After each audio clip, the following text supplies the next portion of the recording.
Welcome to Off Script with Dan Dwyer on Robin Hood Radio, featuring in-depth interviews with guests from the world of theater and allied arts. Underwriting support from Johnny Cake Books in Salisbury, Connecticut, whose collection of rare, collectible, and out-of-print books is housed in a 19th century cottage in one of the most old-fashioned small towns in New England. And now, here's the host of Off Script, Dan Dwyer. Before there was the Me Too movement and before the scandals rocked the Catholic Church, there was an actor based in New York with a deeply personal secret about a sexual relationship he had with an older man when he was between the ages of 12 and 15. The actor is Martin Moran, and out of his experience came the play in 2005, a one-man autobiographical play and book called The Tricky Part. The play won the Obie and was nominated for an Outer Critics Circle and Drama Desk Award, and the book won the Lambda Literary Award. Martin revived the show off-Broadway last year, and he will do just 3 performances of it the weekend of July 12 through 14 at the Ancram Opera House. I'm joining him today at the Opera House to talk about The Tricky Part. Welcome, Martin, to Off Script. Thank you, Dan. And thank you for having me at the Ancram Opera House. A pleasure. So, before we start talking about The Tricky Part, let me just put up front what we have in common. Martin Moran and Dan Dwyer, full name Daniel Francis Dwyer. Oh, Lord. I think that qualifies as Irish-American. We have that in common. You've got 2 saints going on there at least. Thank you very much. I need them. We're both gay. Okay. Yes. We both have a Roman Catholic background. And we both sort of, I'm a little older than you, but I grew up in the late 50s, you grew up in the 60s. So we have all that in common. Yeah, right? It's a lot. Yeah. Well, I mean, I think it's important because, well, we'll get into it, but Roman Catholic's got to be part of the story. Tremendously so. In fact, the first part of the play is very much about laying in the context of that Catholic world, because I think, in any community, that part of any story is the community within which the story takes place. And certainly a story that involves sexual trespass, as I've called it in the past, would be one thing in, say, New Guinea, but another thing when you're in a Republican family in the middle of America, in a very, very strict Catholic upbringing. It adds a certain, you've absorbed a certain kind of gravity or the notion of it's not just something criminal happening or secret. It's actually, I'm doing something evil, or those things that come up in a Catholic context. You've already given us a lot to unpack. Yeah, that's there's a lot of trigger words in your introduction. But for people who are completely unfamiliar with the play or the book, could you just set the stage for what you do? For what? Is it 85 minutes? Minutes? It's about 85 minutes, and it's me telling a story about growing up Catholic in the middle of America in Denver, Colorado. Beautiful place to grow up. And tumbling into, at a very young age, at 12 years old, a sexual entanglement, relationship. Relationship's a very loaded word as well, but with an older man who was a counselor at a Catholic boys camp, who was well over, nearly 20 years my senior. And so, in some ways, this story that we've all become familiar with, and that is pushes a lot of buttons in it, because it's tabloid, it's scary, it's one of those, it's the story that's been in the news a lot. What I do in this 85 minutes is try to look at that matter-of-factly with complexity, even humor, and try to tell the truth about the experience. And it's bookended with what happened when I was 12, and also finding the man the man who was my perpetrator, we use that word, the man with whom I had the relationship. I sought him out when he was in his 60s, I was in my early 40s. And part of the play is the sort of adventure and the reality and the complexity of talking to him. So how old were you when you started to write the play? Somewhere in my late 30s, I began to be a little more aware that this imperative was going on inside of me. It was scribbles, secret scribbles in journals. It was a little scribble on the side of the page. Tell the truth about what happened when you were 12. And I was like, what? I began scribbling very secretively, but being an actor and a storyteller, somehow the kind of quiet, secret journal writing slowly grew into a full-blown off-Broadway play. So you tell the story. You told the story a lot in 2005 on stage, right? Yes, you got the yeah. Obie Award for that, and Drama Critics and Outer Critics Circle nominations. And out of that also came the book. But when did the story first come out of your mouth? When did you get it off the scribblings on the side of your journal and actually tell your story to someone else? You know, it's a really good question, Dan, because there's a way in which I think anyone who's been through a similar kind of experience can probably relate to this. There's a way in which the story was so packed away inside of me in some deep compartment that there was a way in which snippets of it sort of it would pop out. I remember doing a show in Philadelphia years ago in my mid-30s. So, but it's definitely nothing is really coming out in any real way until my early 30s, mid-30s. But offhandedly, for instance, working on a song with a composer, I was in a musical, and the subject sort of came up about being young and having sex, and I made a joke. I said, "Oh yeah, I was one of those Catholic boys who was diddled when I was, or some." And he turned to me. This is a wonderful composer named Ricky Gordon. I don't know if you know. And he looked at me with these eyes, and he said, that's a big deal. And I was like, no, it wasn't a big deal. But it's like a little lid opens and something sneaks out that, the proverbial can of worms. Really. Mm-hmm. And this feeling keeps growing of there is a way in which my past, I have not looked at a profoundly gripping and complex part of my early life. And I think anyone who's, if you're in therapy but in my case, being a storyteller, being an actor, what happened was it began to leak out and form as a piece of art, I guess you could say. And my mother and my father and my family, all of them encountered the full breadth of the story at the same time that the public did in a certain way. I mean, I began to speak to them about it as I thought, oh my God, I'm going to be doing a play. I better really lay it out. And so it took me a long time. And we're talking late 30s when the play opened off Broadway. I was 44 years old by then. In case you're just joining us, the program is off script, and my guest is Martin Moran. He's talking about his play, The Tricky Part, which he's going to perform in 3 performances, July 12th through 14th at the Ancram Opera House. So this relationship ended around the age of 15, yes. I gather. And now you've talked about how snippets of your experience would sort of sneak out in your 30s. So that's 15, 16, 17 years of carrying a lot of baggage around. What kind of effect did that have on yourself, on your career, on your relationships with other men or just people in general? Well, it had a huge effect. And in retrospect, I'm able to see many more of the elements of that. Initially, just right off the bat, one of the things I can think of is sorting out my own genuine sexuality was one thing, because there's a way in which I think when things happen to you when you're young, before your brain is ready, and you have a traumatizing. It's so huge, it's traumatizing. The wires kind of get all your nerve endings. So initially it was. I found it really difficult to have a sense of, who am I? Am I gay? Am I homosexual? Or did he do that to me? That classic thing.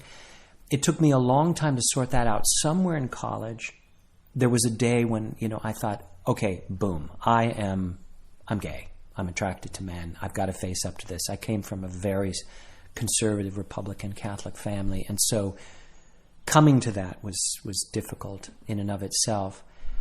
As time went on, it somehow was also, realizing I was gay, was also sort of having the courage to leave Stanford University, where I was Mr. Conservative, studying pre-law, going to be a senator, and a Catholic dad with 6 kids. It was like, I'm gay! And I'm going to go to acting school! And at the same time, so my desire to be an artist and my sexuality sort of were intertwined.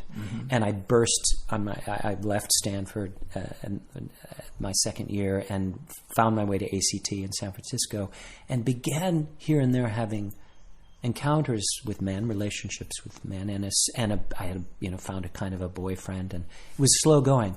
But the other thing I would say, the other major thing, is that as my 20s unfolded and I got into my 20s and early 30s, I definitely dealt with a huge wave of what, for lack of a better description, saying, sexual addiction, like just a compulsivity that was part of unpacking the past, because it was a way of I think it was just part of the trauma, and part of that, it's in a very complex way, is seeking out addictive, unconscious, compulsive sex.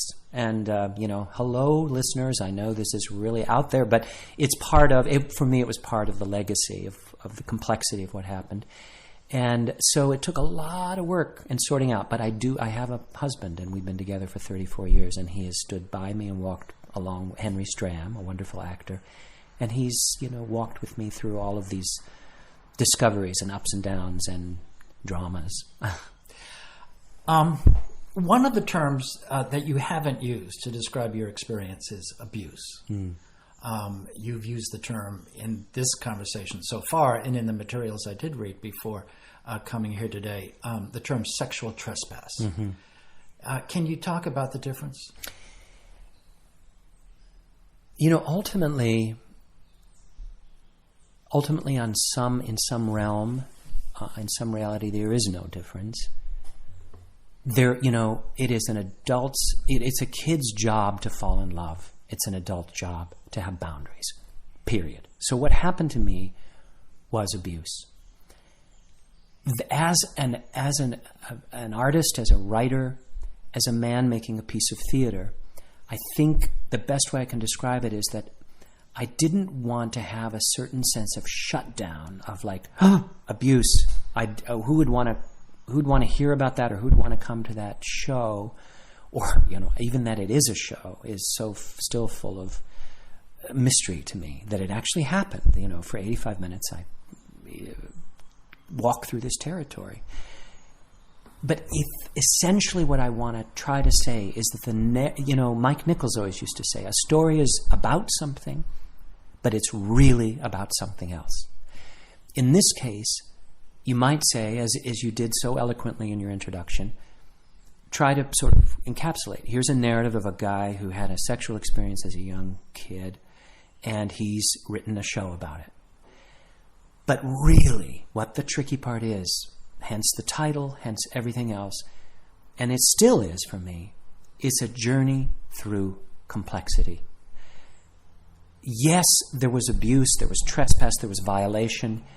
I think part of what I'm asking and inviting folks into is a territory of paradox, a territory of complexity. And I think that I probably used the word trespass to give a kind of,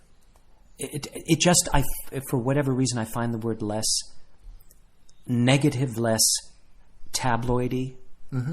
And what the tricky part is it's as radical as it may sound. It's like, come in and look at this, and not as a tabloid story, not as a black and white, but the place that art, hopefully in its best ways, and I say this with all humility because I still strive for it, I know, but a place where theater and art and being together in a room, walking through a story together that is filled with mystery, complexity, ultimately is filled with the unknowable about existence. And the place we confront those unknowables, I think, are in the places where we are confronted with violence and forgiveness, with pain, with joy, with discovery, with God, with mystery.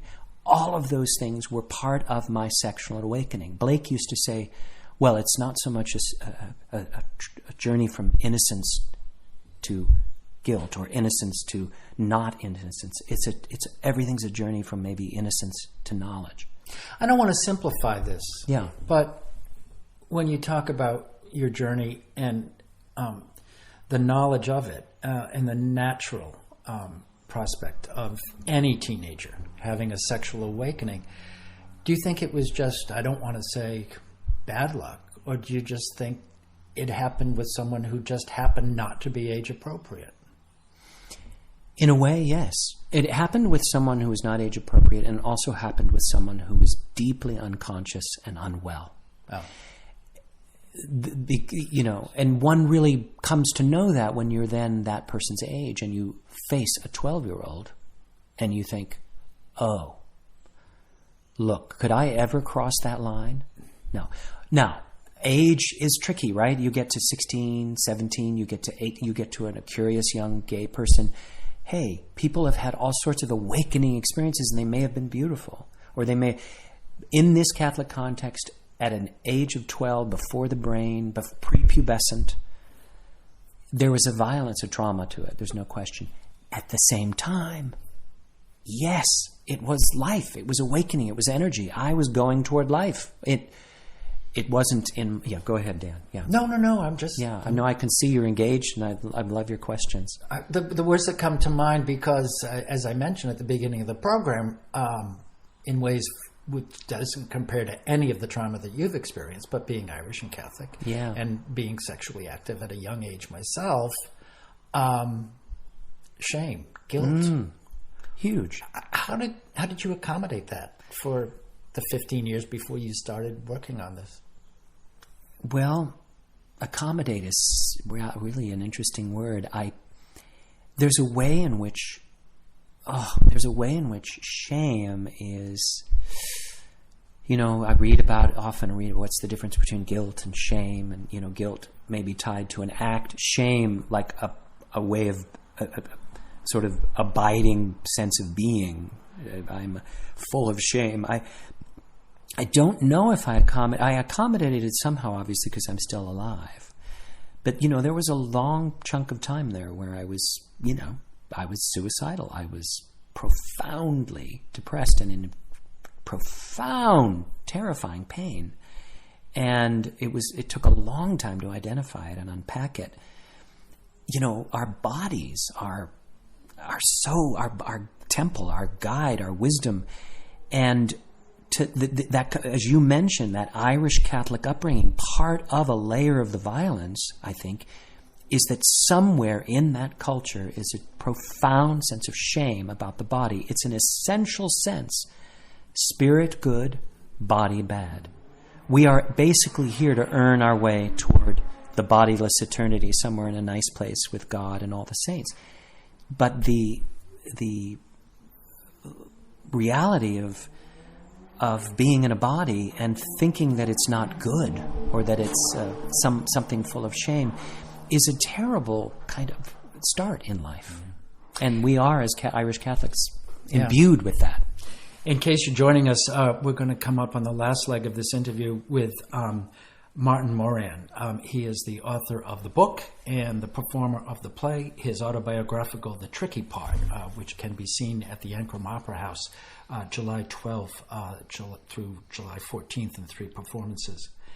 I mentioned in the introduction that you were ahead of the game by telling your story because we've seen Me Too happen since, and we've seen all the details around the world about the Roman Catholic Church. You had the play back in New York in 2018, last year, I guess. We did a revival in last November, December. So I mean, I don't want to sound trite, but is the play more relevant now? Is it more relevant to more people now?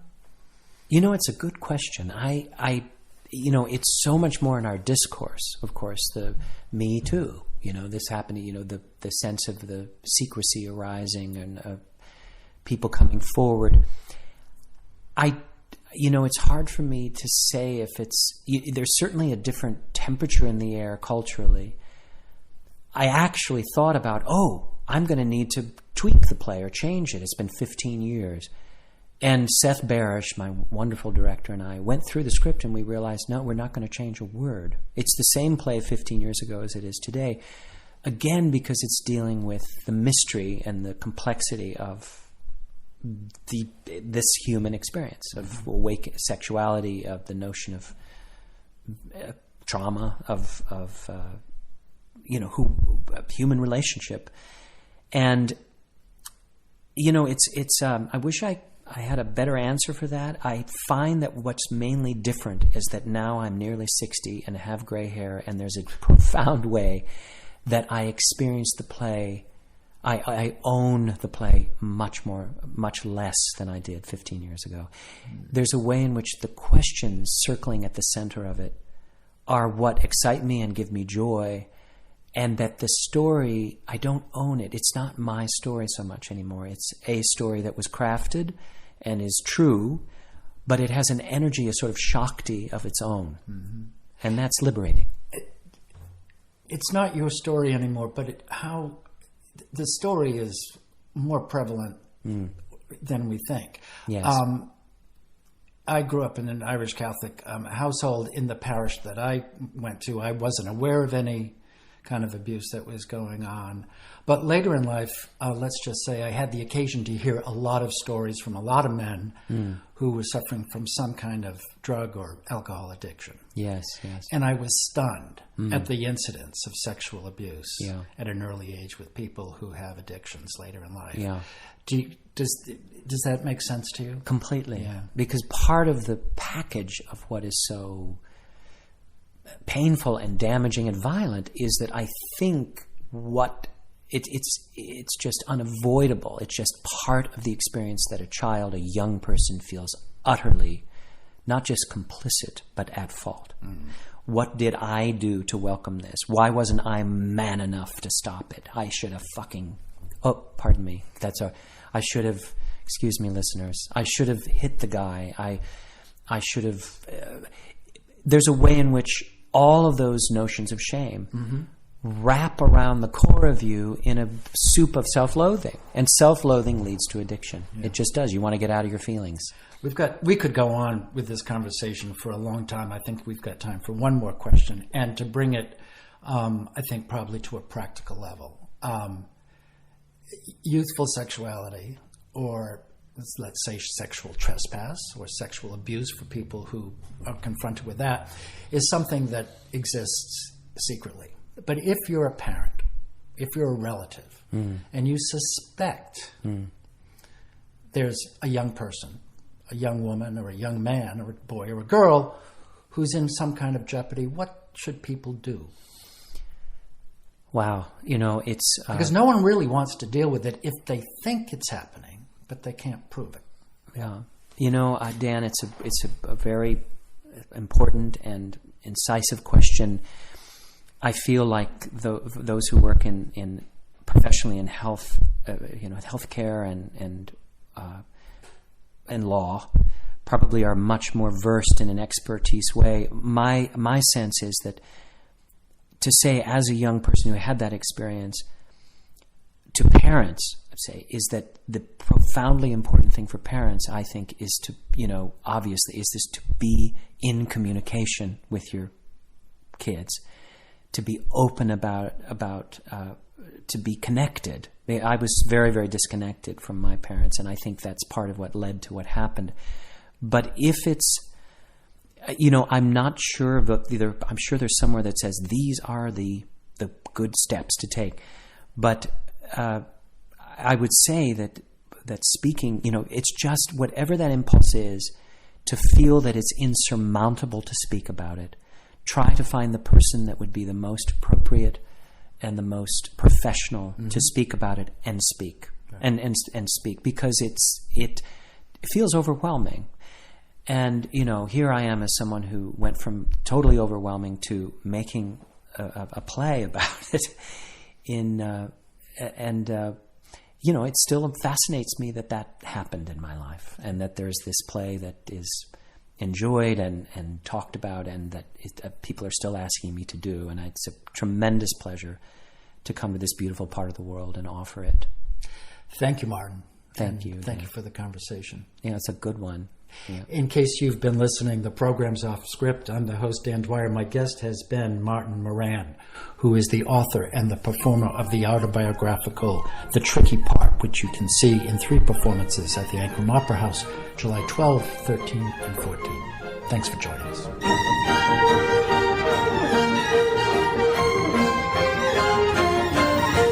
Underwriting support for Off Script with Dan Dwyer from Johnny Cake Books in Salisbury, Connecticut, whose collection of rare, collectible, and out-of-print books is housed in a 19th century cottage in one of the most old-fashioned small towns in New England. Off Script with Dan Dwyer is also available via podcast on our on-demand page, robinhoodradio.com. Click on On Demand, and then click on Off Script with Dan Dwyer.